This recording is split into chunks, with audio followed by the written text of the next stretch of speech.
নমস্কার বন্ধুরা, আপনাদের সকলকে আরও একবার একটি নতুন পর্বে স্বাগত জানাই।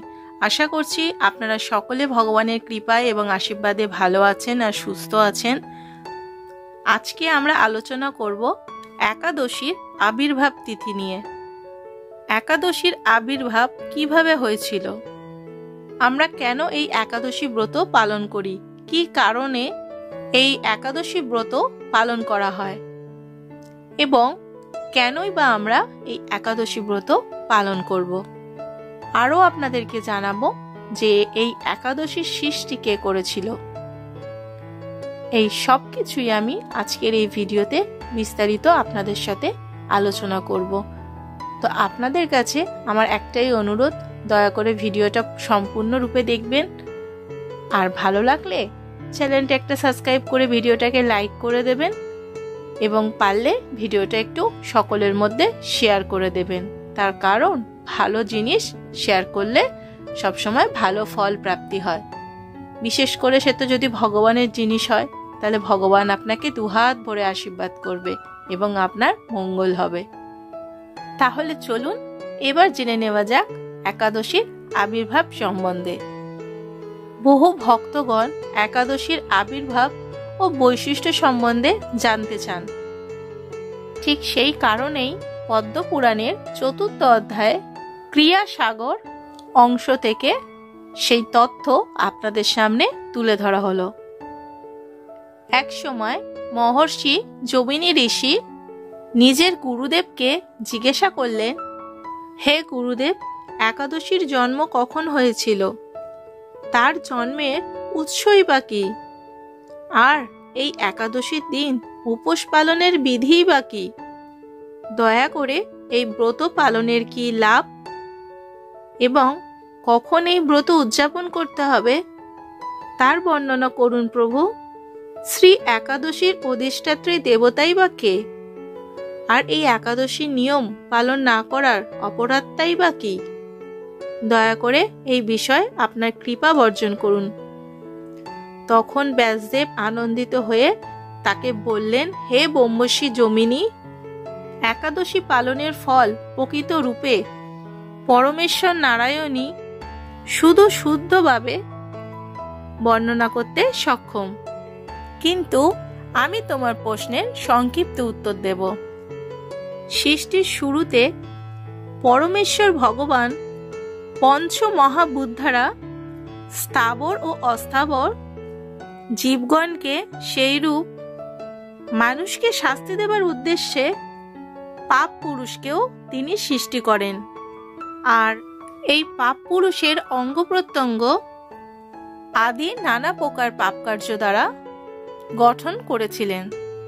তার মস্তিষ্কে ছিল ব্রহ্মহত্যার পাপ, চোখ দুটি ছিল নেশায় আসক্তজনিত পাপ, মুখটি ছিল স্বর্ণচোরজনিত পাপ, কান দুটি সদ্গুরু পত্নীতে উপগমন এবং তার নাসিকা ছিল পরপত্নী হত্যা, হাত দুটি ছিল গো হত্যাজনিত পাপ, বক্ষদেশ ভ্রূণ হত্যাজনিত পাপ, নিম্ন বক্ষ পরকীয়া জনিত পাপ, উদর ছিল আত্মীয় হননের পাপ, নাভিমূল ছিল অধিক জনকে হত্যা করার পাপ, লিঙ্গ ছিল নিজ কন্যা বিক্রয়জনিত পাপ, পশ্চাৎ দেশ ছিল গোপন বিষয় প্রকাশজনিত পাপ, পদদ্বয় পিতৃ হত্যার পাপ।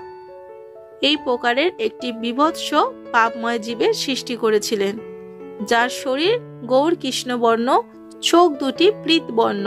সে পাপীদের অতি দুর্দশা দান করে। অর্থাৎ পরমেশ্বর ভগবান শ্রী বিষ্ণু তিনি নিজেই এই পাপ পুরুষের সৃষ্টি করেছিলেন। পরমেশ্বর ভগবান শ্রী বিষ্ণু এই পাপ পুরুষকে দেখে নিজের মনে চিন্তা করতে লাগলেন, আমি জীবগণের সুখ দুঃখ সৃষ্টিকর্তা, আমি তাদের প্রভু, কারণ আমি পাপ পুরুষ সৃষ্টি করেছি যে অসাধু, প্রতারক এবং পাপীদের দুঃখ কষ্ট দেয়। এখন এই পাপ পুরুষের নিয়ন্ত্রক সৃষ্টি করতে হবে। এই সময় ভগবান যমরাজ নানা প্রকারের নরক সৃষ্টি করলেন। মৃত্যুর পর পাপীদের যমরাজের নিকট পাঠাতে হবে এবং তিনি তাদের পাপ অনুসারে বিভিন্ন নরক যন্ত্রণা ভোগের জন্য পাঠান। এই রূপ ব্যবস্থা করে পরমেশ্বর ভগবান পক্ষীরাজ ঘোড়ায় চড়ে যমরাজের গৃহে উপস্থিত হলেন। যমরাজ বিষ্ণুকে দেখেই তার পায়ে শ্রদ্ধাঞ্জলি নিবেদন করলেন এবং তাকে স্বর্ণ সিংহাসনে বসালেন। পরমেশ্বর সিংহাসনে বসেই দক্ষিণ দিকে উচ্চ স্বরে চিৎকার শুনতে পেলেন। আশ্চর্য হয়ে তিনি যমরাজকে জিজ্ঞাসা করলেন, এই চিৎকার কোথা থেকে আসছে? তখন যমরাজ উত্তর দিলেন, হে প্রভু, পৃথিবীর বিভিন্ন জীবগণ বিভিন্ন রকমের নরকে পতিত হয়েছে। তারা তাদের দোষকর্মজনিত ফল ভোগ করছে। এই চিৎকার তাদের শাস্তির ফল। এই শুনে বিষ্ণু দক্ষিণ দিকে নরকে উপস্থিত হলেন। তাকে দেখে নরকবাসীগণ অতি উচ্চ স্বরে চিৎকার করতে শুরু করল। পরমেশ্বর বিষ্ণুর হৃদয় তাদের দুর্দশা দেখে গলে গেল। তখন তিনি বললেন, এদের সৃষ্টি আমিই করেছি এবং আমার কারণেই এরা কষ্ট ভোগ করছে। তখন ব্যাসদেব বলতে লাগলেন যে, হে যমিনী, তারপর পরমেশ্বর কি করলেন শোনো। তিনি করুণাময় পরমেশ্বর পূর্বের বিচার দ্বারা পূর্ণ চিন্তা করলেন। তিনি হঠাৎ একাদশী রূপে আবির্ভূত হলেন। নরকের জীবগণ একাদশী পালনের প্রতিজ্ঞাবদ্ধ হয়ে পাপমুক্ত হলো এবং বৈকুণ্ঠ ধামে উন্নতি হলো। হে যমিনী, একাদশী পরমেশ্বর বিষ্ণু এবং পরমাত্মার বিগ্রহে প্রভেদ নেই। শ্রী একাদশী পালন অতীব শ্রেষ্ঠ কর্ম ও সকল ব্রতের মধ্যে শ্রেষ্ঠ। শ্রী একাদশী তিথির আবির্ভাবের সাথে সাথে পাপ পুরুষ একাদশীর প্রতিকূল প্রভাব অনুভব করল। তখন সে বিষ্ণুর স্তুতি করতে লাগল। বিষ্ণু প্রসন্ন হয়ে তাকে বর দিতে চাইলেন। তখন পাপপুরুষ বলল, আমি আপনার শিষ্য, পাপের শাস্তি আমার মাধ্যমে দিতে আপনি ইচ্ছা প্রকাশ করেছিলেন, কিন্তু এখন শ্রী একাদশীর প্রভাবে আমার অস্তিত্ব ধ্বংস হয়ে যাচ্ছে। হে প্রভু, আমার মৃত্যুর পর আমার অংশগুলি যারা জড়দেহ ধারণ করেছে তারা সবাই মুক্তি লাভ করে বৈকুণ্ঠ ধাম প্রাপ্ত হবে। সবাই মুক্ত হয়ে গেলে আপনার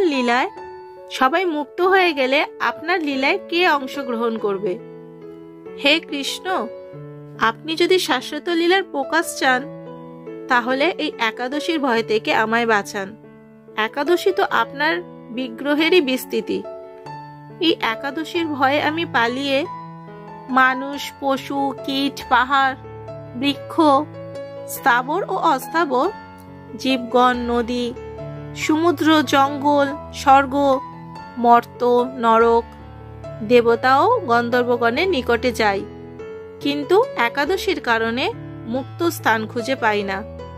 হে প্রভু, আপনি আমাকে সৃষ্টি করেছেন, আমাকে এমন একটি বাসস্থান দিন যেখানে থাকলে আমি একাদশীর ভয় থেকে মুক্ত হতে পারবো। ব্যাসদেব যমিনীকে বললেন। এইরূপ প্রার্থনা করলেন পাপপুরুষ। পরমেশ্বর বিষ্ণুর পায়ের কাছে নিপতিত হয়ে কাঁদতে লাগলেন। অতঃপর বিষ্ণু পাপপুরুষের দুর্দশা দেখে সহায় হয়ে বললেন, হে পাপপুরুষ, ওঠো, আর কেঁদো না। একাদশীর দিন তোমার আশ্রয় কোথায় হবে সেটা মন দিয়ে শোনো। এই একাদশীর দিন তুমি খাদ্য শস্যে আশ্রয় গ্রহণ করবে। আর ভেবো না, কারণ শ্রী একাদশী সেখানে বাধা সৃষ্টি করবে না। পাপপুরুষকে এইরূপ বলে পরমেশ্বর বিষ্ণু অন্তর্ধান করলেন এবং পাপপুরুষ নিজের কাজে লিপ্ত হলো। সুতরাং সেই থেকে পরম লাভে একাদশী যারা করেন তারা শস্য ভক্ষণ করেন না। কৃষ্ণের আদেশে জড়জগতে সকল প্রকার পাপকর্ম এই খাদ্য শস্যে আশ্রয় গ্রহণ করে। তাই এই একাদশী পালন করলে সকল প্রকার পাপকর্ম থেকে মুক্তি পাওয়া যায় এবং কখনো নরকগামী হতে হয় না। এক মুষ্টি শস্য খেলে কোটি ব্রাহ্মণ হত্যার পাপ হয়। যারা এই একাদশী ব্রত পালন করেন না তারা তো পাপের অধম, সেই কারণেই আমি আপনাদেরকে বারবার বলছি যে একাদশীতে কখনো আপনারা শস্য ভক্ষণ করবেন না। ক্ষত্রিয়, বৈশ্য, শূদ্র নির্বিশেষে একাদশী পালন করা অবশ্যই করণীয়। ইহাই বর্ণাশ্রমের ভিত্তি। একাদশী পালন করলেই সর্বপাপ নাশ হয় এবং অবশ্যই বৈকুণ্ঠ ধাম লাভ করা যায়। তো বন্ধুরা, আপনারা কারা কারা একাদশী ব্রত পালন করেন তারা অবশ্যই আমাকে কমেন্টে জানাবেন এবং ভগবানের কৃপা পেতে অতি অবশ্যই লিখবেন জয় শ্রীকৃষ্ণের জয়। সকলে ভালো থাকবেন, সুস্থ থাকবেন এবং ঠাকুরের নাম নেবেন। দেখা হবে আবারও পরবর্তী ভিডিওতে নতুন কোনো ভিডিওর সাথে। ধন্যবাদ। জয় শ্রীকৃষ্ণ।